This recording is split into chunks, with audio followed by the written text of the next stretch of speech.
My name is Bella, 36 years old, living in the state of Oregon. For nearly 2 decades, I was the sole financial backbone of my entire family. I used to think that if I ever collapsed, they'd be scared, they'd rush to my side, they'd cry. But they didn't. The night I was on the operating table, my heart stopped beating for more than 2 minutes. My sister was raising a champagne glass accepting a business award, while my mother was posting photos of the family all dressed up with the caption, "Family is everything." No one messaged to ask if I was still alive. No one came to the hospital. And that wasn't even the worst part. Have you ever felt like you only exist to carry everything for everyone else? Like just a name attached to the bank accounts? Leave a comment if you've ever been taken advantage of by the very people who were supposed to love you most. Don't forget to like and subscribe to follow the full story. Because shortly after that, I found out they'd done something far worse than I imagined. I woke up in a stark white hospital room, the sharp scent of disinfectant lingering in the air, and the steady beeping of a heart monitor reminding me I was still breathing. My throat felt raw, as if someone had scraped the breath right out of me and only gave back enough to barely survive. I turned my head to the right. No mother. No father. No Savannah. Just a young woman with her hair tied back and a gentle smile as she adjusted my foreline. "Welcome back," she said softly, like she was afraid I might break. Her name tag read, Lauren. I tried to speak, but only a raspy sound came out. She handed me a sip of water through a straw. I drank slowly, my throat stinging with each swallow. When I finished, I looked around. No flowers. No familiar faces. No one waiting for me to wake up. I turned to Lauren, my voice still weak. "How long have I been here?" "The surgery lasted over 4 hours. You were unconscious for nearly 12 hours afterward. It was a serious emergency." She hesitated. "Do you know your heart stopped?" I closed my eyes. Maybe I had felt it then, the cold sinking into my bones, the sense of being pulled from my own body and shoved back in like an afterthought. "How long?" I asked. 2 minutes and 7 seconds, she answered, her voice steady. "You were clinically dead." I stared at the ceiling, hollow inside. Dead. And no one knew.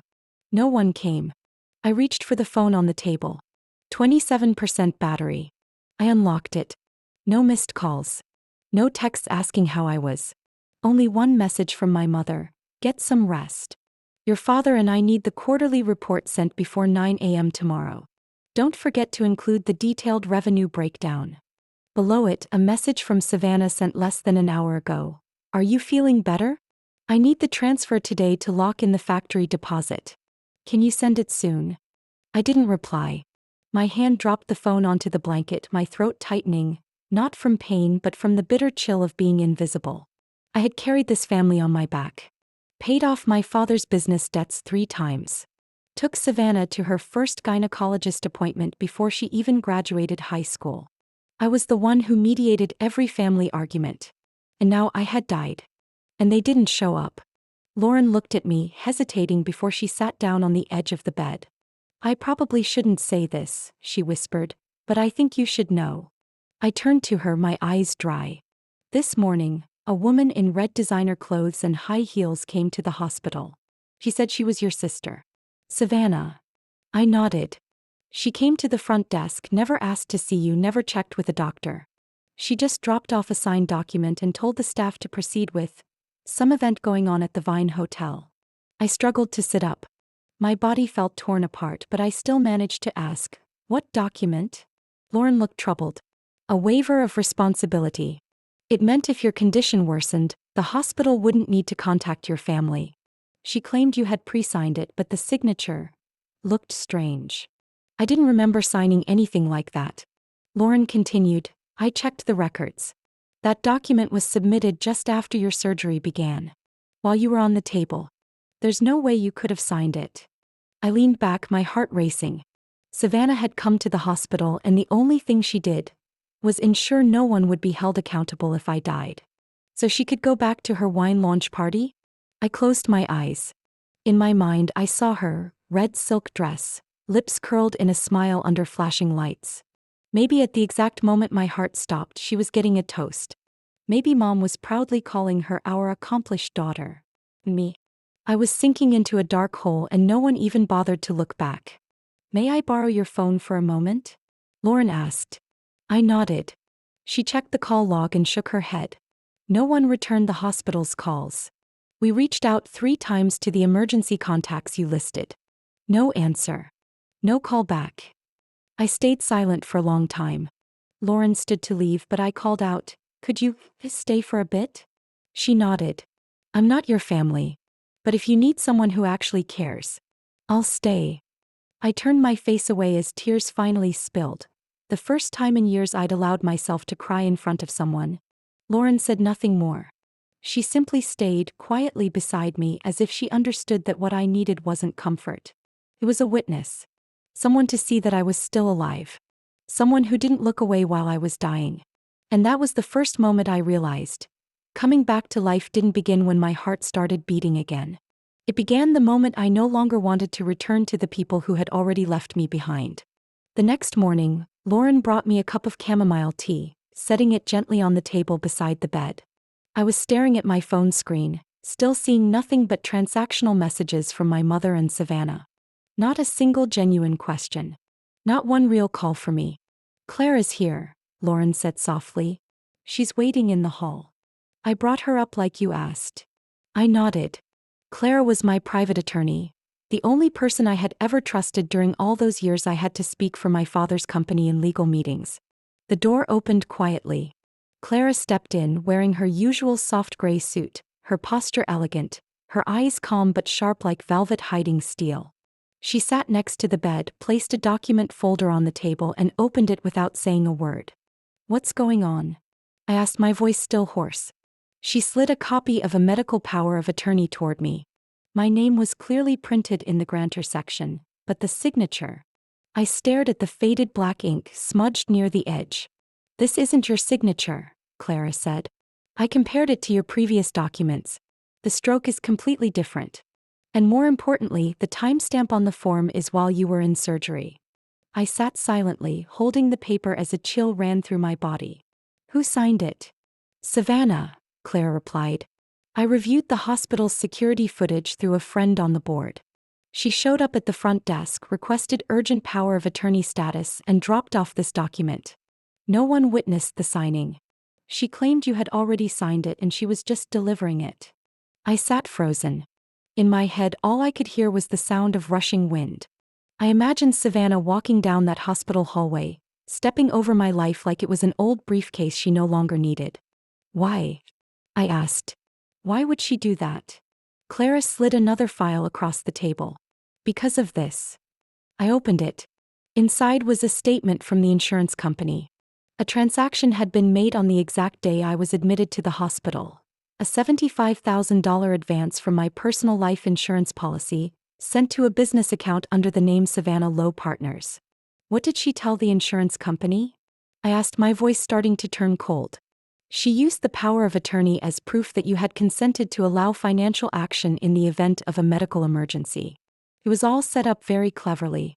Not fully illegal but completely unethical. And with clear signs of forgery. I leaned back against the pillow, my hands tightening.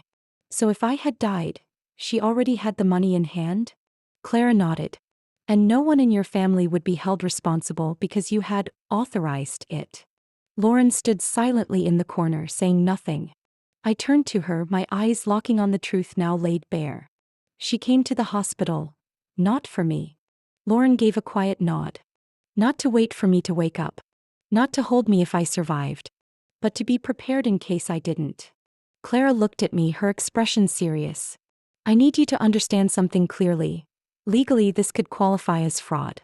If you want, I can file a report with the medical board and the insurance company. But I'll need your formal consent. I nodded. Do it.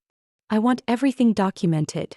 I looked at the copy of the forged document again, then let it fall into my lap. My whole body felt drained. You know, I said softly, when Savannah was 18 she had a breakdown after her boyfriend left her. I drove all night from Colorado to find her in a cheap motel room, and sat beside her for 3 days straight until she ate her first spoon of soup. Clara said nothing. Lauren gently handed me a cup of tea still warm. And now she's in a 4-star hotel sipping red wine, while waiting to see if I'll die without bothering anyone. I took a deep breath and exhaled slowly. Do you still have the original documents? The old contracts I signed for past investments, financial agreements. Clara nodded. I keep everything. And I can prove this signature is forged. Thank you, I said. From now on, I want everything to be crystal clear. No more gray areas. Clara gathered the documents. I'll send everything to the insurance company and request a freeze on the advance account. They won't be able to use those funds until an investigation is completed. I sat quietly as she left, my eyes settling on the white ceiling. A whiteness that had witnessed every silence, every lie, every unseen blade that had cut me to the core. Lauren walked over and sat down on the edge of the bed. Do you want me to do anything else? I shook my head. Just sit here. And if you can, remind me that I'm not crazy. That I'm not imagining all of this. He gave me a soft, sad smile. You're not crazy. You just survived a family that should have loved you. I let out a quiet laugh. The kind that hurts deep in your belly. Family. One simple word, but sometimes, it's the sharpest knife, honed with memories we once believed were sacred. I was still in the hospital on the third day when Clara called. Her voice was low, more cautious than usual. Bella, we need to meet in person. There are documents I think you should see with your own eyes. We arranged to meet at her law office, the same place where I had once signed the first contracts that saved my father's company from bankruptcy. I never imagined I'd return years later, not as a businesswoman, but as someone betrayed by her own family. Clara was already waiting in the conference room. She invited me to sit, then slid 2 folders across the table. One blue, the other a faded yellow. I followed your request and checked the will of Margaret, your grandmother, she began. The original version, as you remember, was hand-signed by her and notarized 6 years ago. I was the one who archived it according to legal protocol. I nodded, a tight pressure building in my chest. In that will, you were the sole heir to the house in Lakeview and all her personal assets. Because during the last 5 years of her life, you were the only one by her side. She made that very clear in her words. This is a gift for the only grandchild who stayed beside me when I was at my weakest. I clenched my hands slightly. A picture of my grandmother appeared in my mind.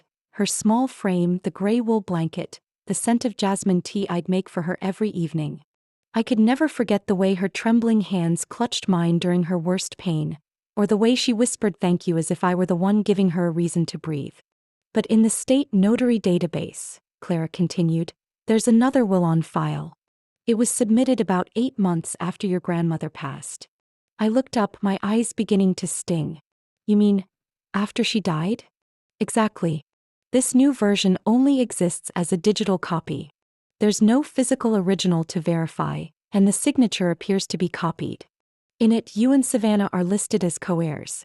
The house is noted as to be fully managed by Savannah due to Bella's demanding work schedule, which makes her unfit to handle real estate.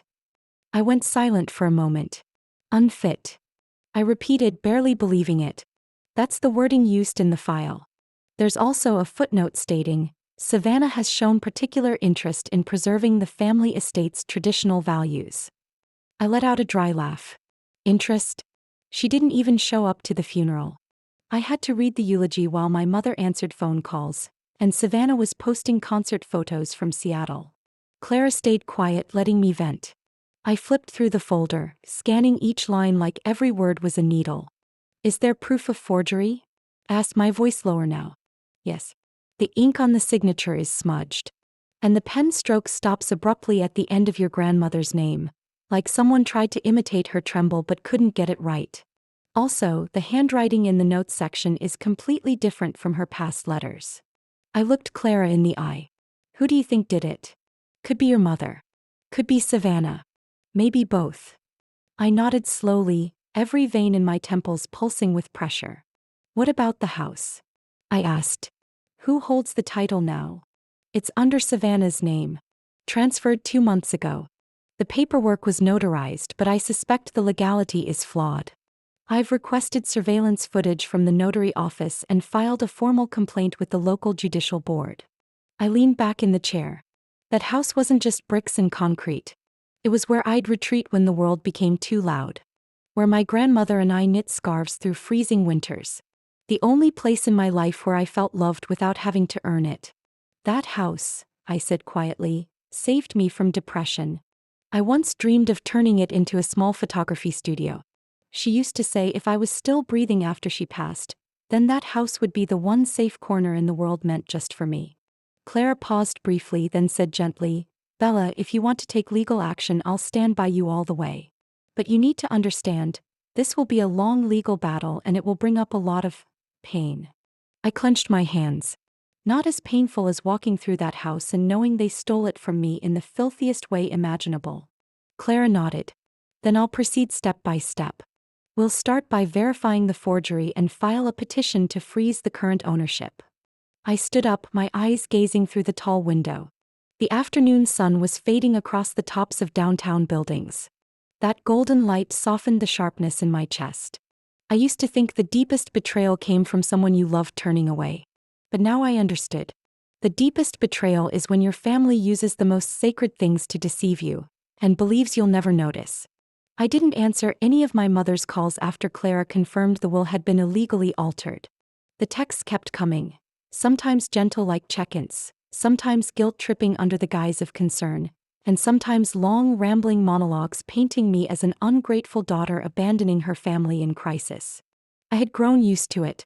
But what I hadn't expected was her showing up in my living room at 3 in the morning like it was completely normal.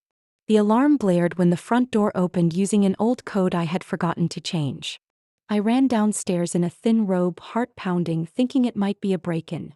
But when I flipped on the lights, I saw my mother standing there in a beige coat, completely unbothered. She turned to me like I was the one causing the disturbance. "You changed your number and didn't tell me?" she asked calmly. "I've been calling non-stop." I didn't respond immediately. I walked slowly to the security panel, entered the code to silence the alarm, then asked, "Why are you in my house at 3 in the morning?" Because I was worried. "You've been silent for 3 days." I had a feeling something was wrong. I looked at her. Her shadow stretched long under the kitchen light. Cold, rigid. Just like the woman I'd remembered for 30-some years. Worried enough to enter my home unannounced and go straight into my office? I asked evenly. She didn't answer. She averted her eyes, using the excuse of pouring a glass of water like she had every right to access everything I owned. I didn't have to wait long to understand what was going on. When I walked into my office just a few minutes later, the laptop screen was still open. I immediately pulled up the security cam footage from the app on my phone. What I saw made my hands shake. She had entered my office at 3:15, after scanning the windows and checking the locks.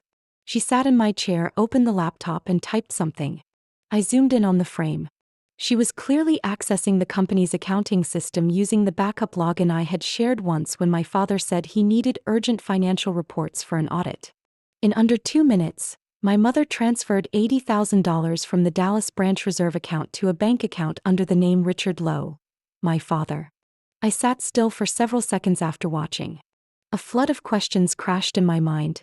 How many times have they done this? How many times didn't I notice? How many missing funds did I blame on system errors? I walked straight into the living room where my mother was casually scrolling through her phone as if she hadn't just invaded my privacy and stolen from me. "What did you just do in my office?" I asked. She looked up. Her eyes flickered for a moment but quickly regained composure. "I was just checking a few things.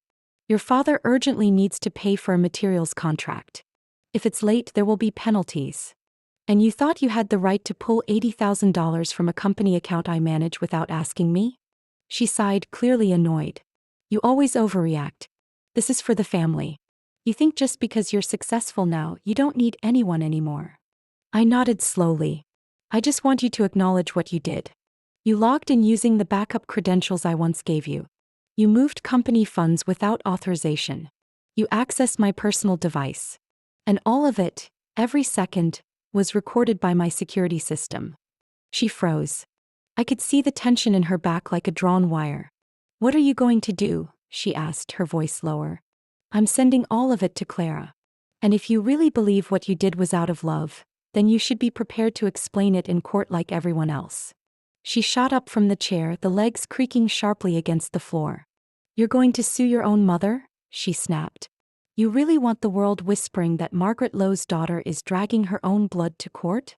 I looked her straight in the eye. For the first time in my life, I didn't flinch under the emotional guilt she always used to bend me. "I'm not suing you," I said slowly. "You put yourself in that position." She didn't say another word. Just grabbed her purse and walked out, high heels clacking across the hardwood floor, not even glancing back. But I knew she wasn't leaving out of hurt. She left because she understood. I was no longer the quiet shadow she could control. I locked the door and returned to my office. The laptop screen was still glowing. I opened my email and composed a message to Clara, attaching the security footage along with a detailed description of the unauthorized access and transfer. When I hit send, my chest tightened, not out of guilt but because it felt like I'd just severed a rotting piece of myself that had been festering for years. It hurt, but it was necessary. Because if I didn't, there would be no line they wouldn't cross. And I couldn't die one more time under the silence they kept calling family. The next morning, I spent hours in front of my computer, fingers resting on the keyboard without typing a single word for a long while. Not because I didn't know what to do, but because I'd never allowed myself to go this far before. I opened the insurance company's email first. The form to update beneficiaries appeared. I slowly typed in new names. Lauren Miller, the nurse who sat beside me the entire night I almost didn't come back. Emery Cole, the only colleague who brought my laptop to the hospital when I woke up, telling me the company could function without me for a few days. No one had the last name Lowe. No blood ties. I deleted every old contact. One by one: Nancy Lowe, mother; Richard Lowe, father; Savannah Lowe, sister. Each time I pressed delete, I didn't feel relief. But I didn't feel regret either. It was like cleaning out a long closed room, throwing away moldy things I once kept thinking I had to hold on to. Once I finished updating the beneficiary list, I moved on to my financial dashboard.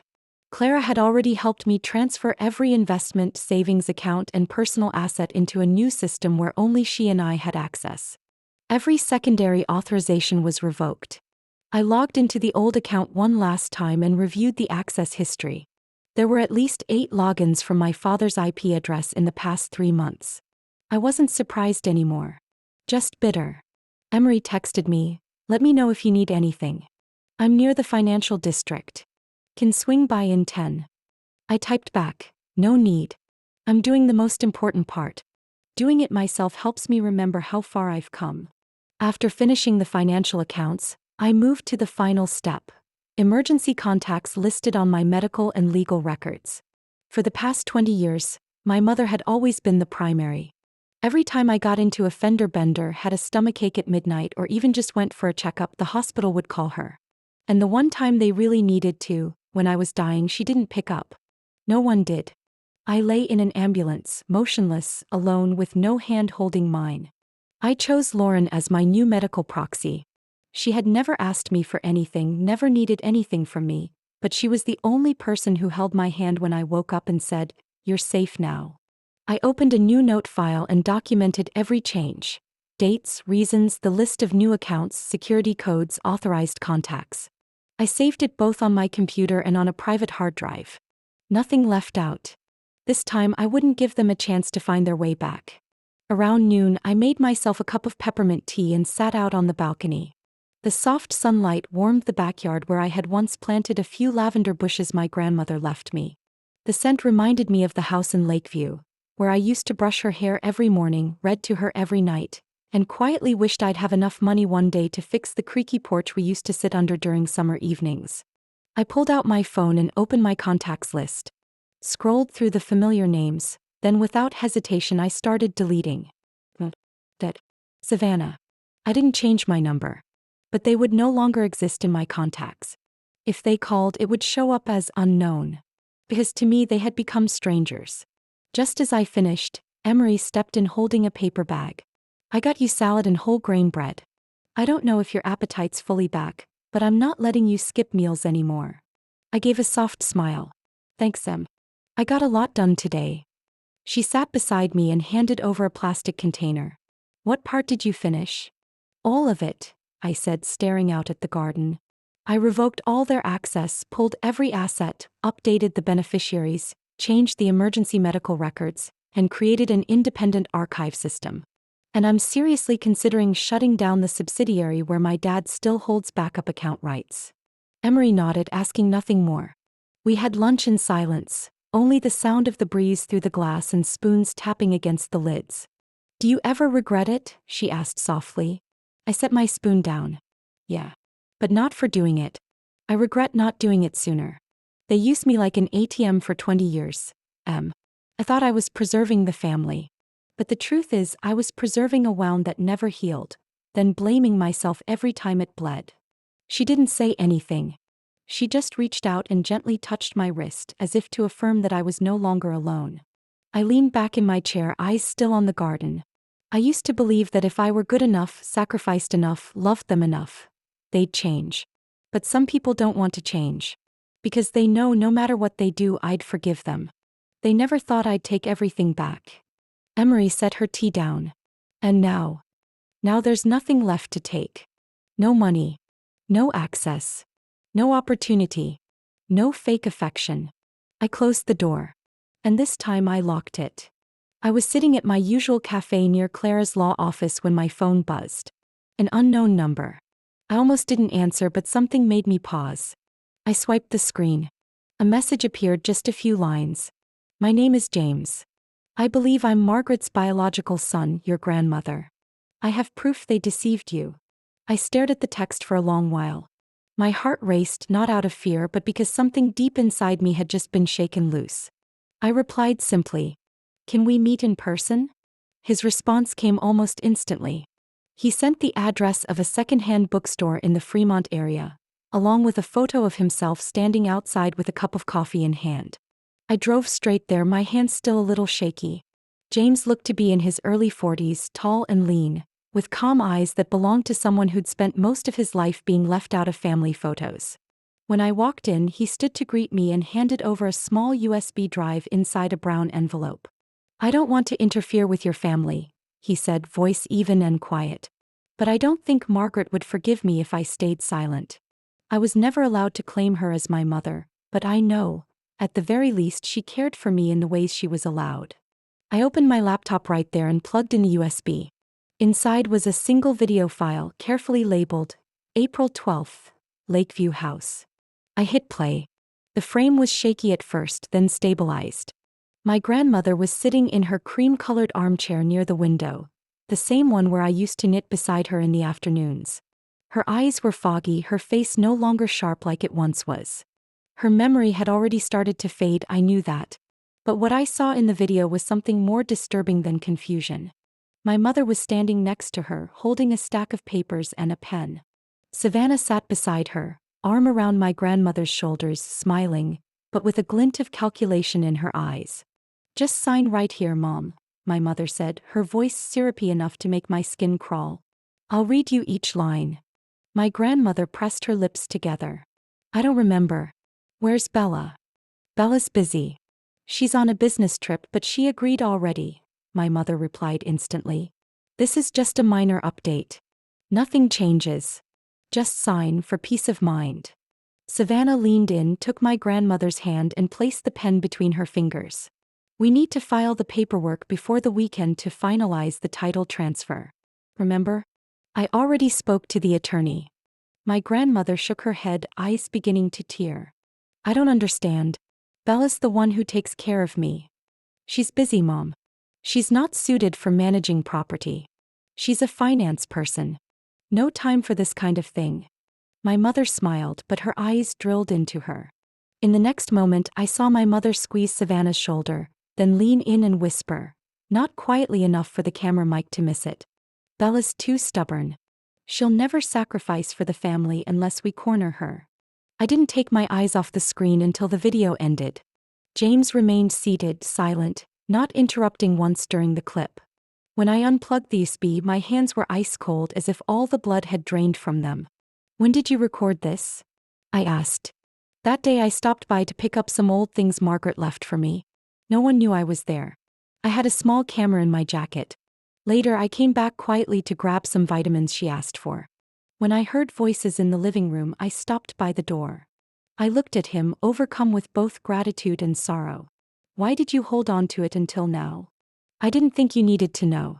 Until I saw your name in the local medical alerts.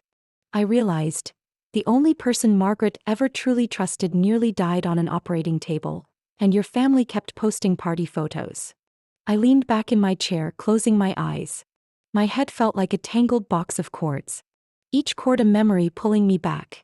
To sleepless nights beside my grandmother's bed, to fights with my mother when they tried to move her into a nursing home, to holding her hand when she couldn't remember my name anymore but still knew I liked strong jasmine tea and crispy butter cookies. All of it, crushed in one afternoon, by a forged will and a single cold statement about me. I opened my eyes and looked at James. Are you okay with standing beside me? I can't promise this will end quietly. I've never stood for anyone, he said calmly. I just stand for the truth. And this truth, Margaret wanted you to have. I nodded slowly. My hand gripped the USB like it was the final key to unlock the rest of the truth. The truth my family had built an entire fortress to hide. I'll give this to Clara, I said. And as for you, if you prefer, I can make sure your name never appears. James stood, giving a small nod. Thank you. But if you need me to testify, I won't stay silent. I watched him walk away between rows of old books. Inside me, the pain no longer floated without direction. It had form. It had a name. And now it had proof. That evening, the third-floor gallery inside Fremont Cultural Center glowed with warm lights and the soft echo of footsteps on polished hardwood. The photographs lining the walls told fragments of memories I had once buried deep, now laid bare without filter. Candid images from hospital cameras showing me motionless, a breathing tube down my throat, screenshots of unauthorized bank transfers, forged power of attorney documents, a doctored copy of a will, and finally, stills from the video James recorded. My grandmother sitting silently vacant-eyed, her hand guided by two women who shared my bloodline. At the center of the room, I placed the largest photo, the only black and white one in the series, my silhouette under the hospital hallway light, caught in the moment I walked out alone. No one to hold me. No one waiting. Just my figure and a long shadow cast behind me against a blank white wall. On the frame, I wrote in my own handwriting. A survivor isn't the strongest. Just the one who chooses to stand after everything they believed in falls apart. Guests fell silent before each image. I received a few firm handshakes, a few teary glances, and quiet whispers like, "I've been there too. I know that feeling." One middle-aged woman handed me a small letter and said simply, "I hope my daughter grows strong like you." Emery stood by my side from the start, never more than a step away. She had adjusted every frame, arranged the lighting, and chosen the background music. Lauren was there too, quiet at the back of the room, eyes glassy, her smile gentle. Near the end of the evening, I noticed movement near the door. 3 figures stepped in, my mother, father, and Savannah. All 3 dressed sharply as if attending a dedication ceremony, not facing the evidence of what they'd done. Savannah walked ahead, scanning the room until her eyes landed on the will photo. Her face went pale and I saw her grip her purse strap tighter. My mother stood frozen before the looping video playing in one corner, the scene of her coercing my grandmother to sign. Her lips moved slightly but no sound came.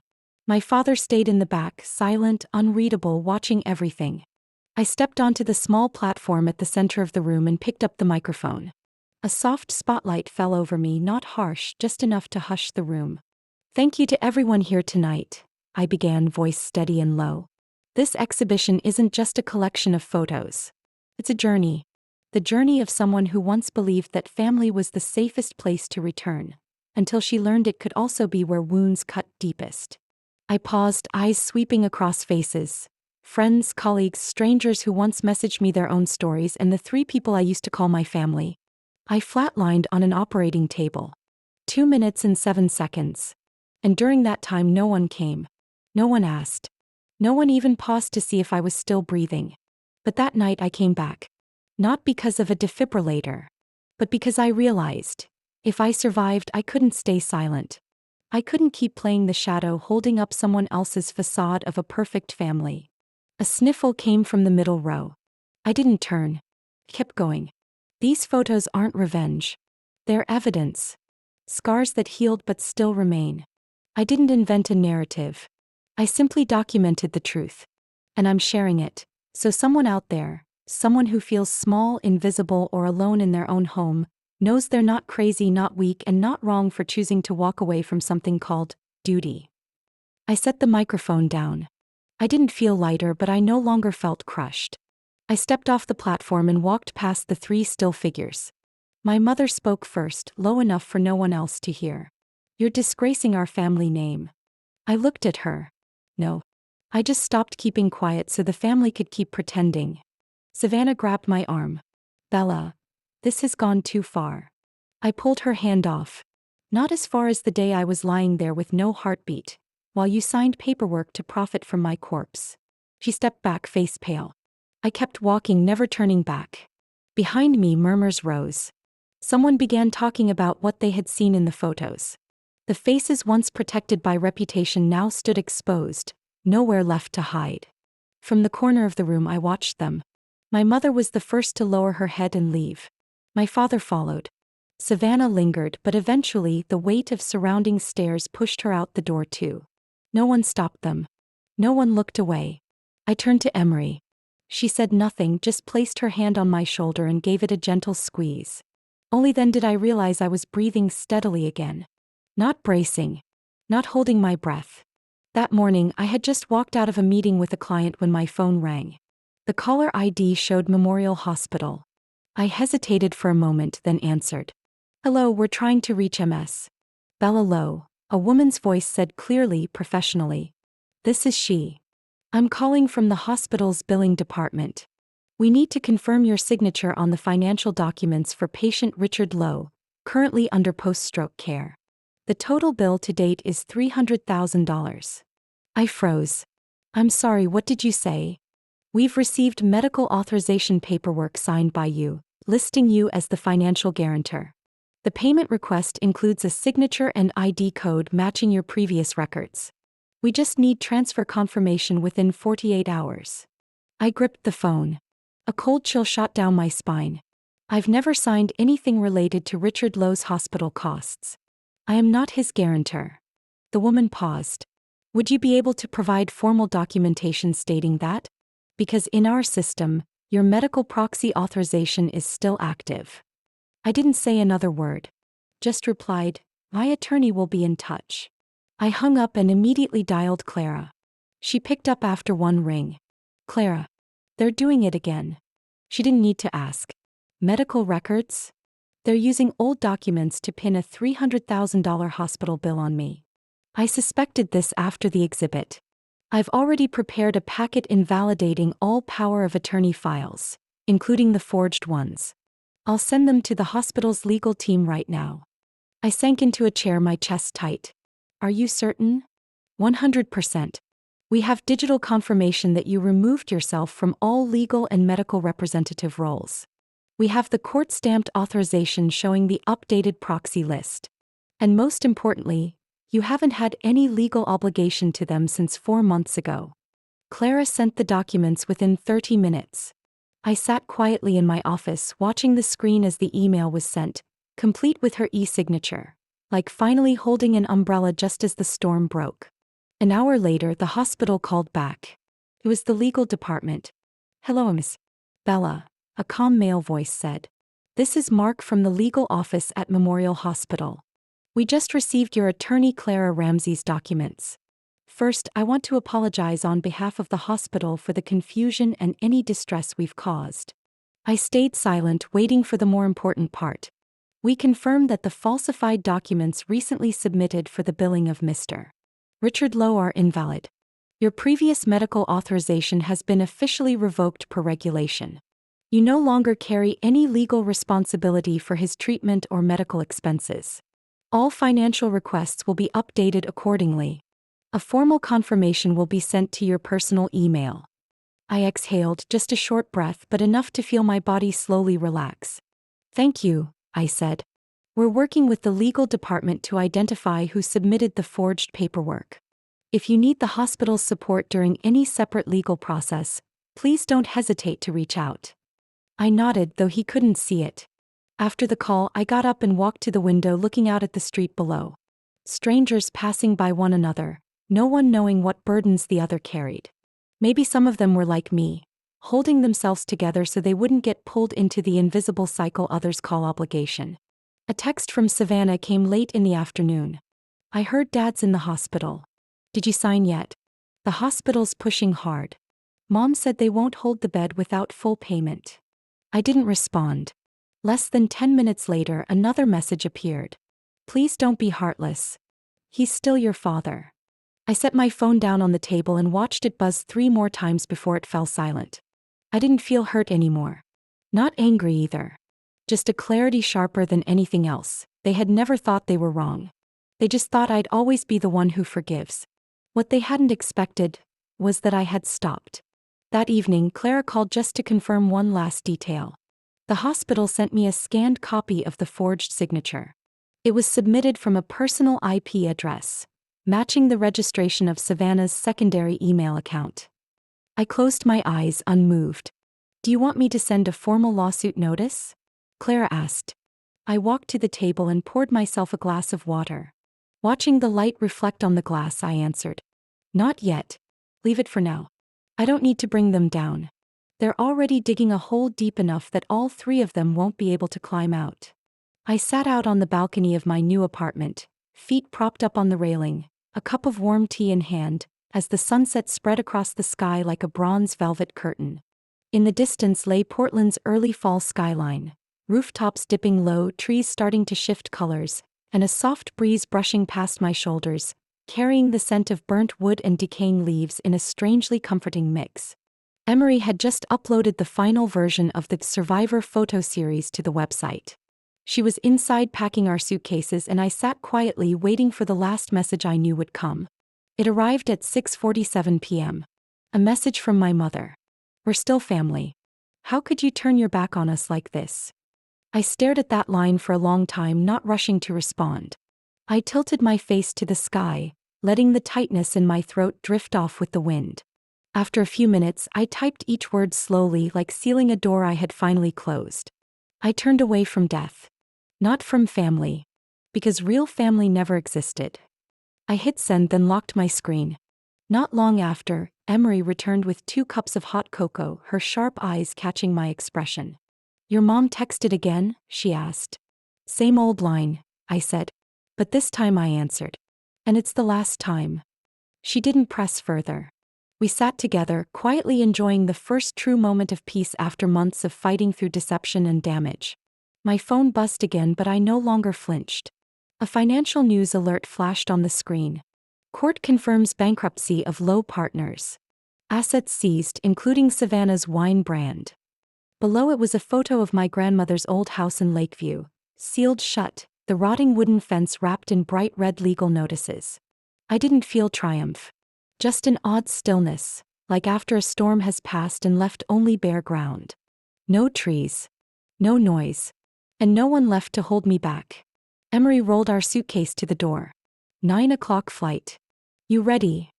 I stood, grabbing the camera already slung across my shoulder. Ready. You. Always, she smiled.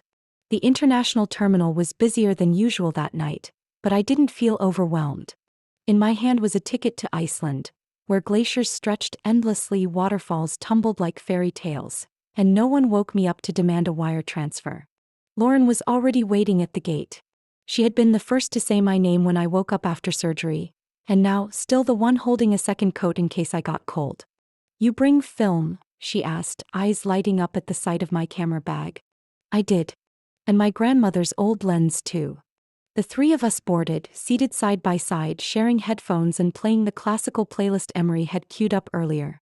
As the plane left the ground, I looked out the window and watched the city shrink into quiet dots below.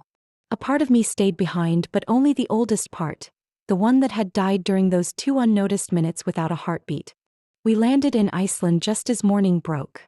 A light dusting of snow covered the rooftops, the cold brushing our cheeks.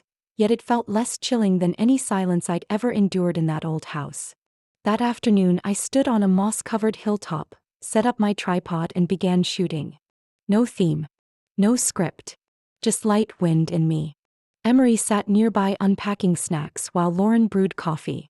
They laughed like lifelong friends and I stood between them, not feeling lost. I reviewed the photos. A still, raw, open landscape filled the screen. No people. No focal subject. And yet it felt alive, a presence that needed no proof. I sent the image to the exhibition inbox, titled it simply, Survivor, and added one line. Some people survive accidents. I survived my own family. Lauren stood behind me, reading over my shoulder. You still remember everything. I'm not trying to, I replied. But they left marks. And now I choose to tell it. Not to blame, but to remember what I've walked through. She nodded, handing me a cup of coffee. And to remind yourself, you're not there anymore. I took the cup and inhaled deeply. Before me was a wide land that stretched to where the sky kissed the earth. No phone calls. No texts. No obligations pulling me back. Only new footprints pressing into untouched snow, step by step, soft but certain. I sat on the cold ground, but my heart felt warm. Not because of the coffee, but because I had finally uncovered myself, beneath the lies, the duty, and the invisible demands dressed up as love. I share this story not to cast blame, but to say, some wounds will never heal if we stay in the place that made us bleed. And some relationships, even the ones called family, need clear boundaries. What about you? If it were you, would you go back, or keep walking forward like I did? Let me know in the comments below. I want to hear your stories about forgiveness, limits, and how we learn to love ourselves after loving others for too long.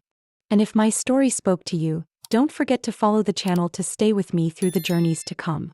Because family, broken or healed, is where every story we carry begins.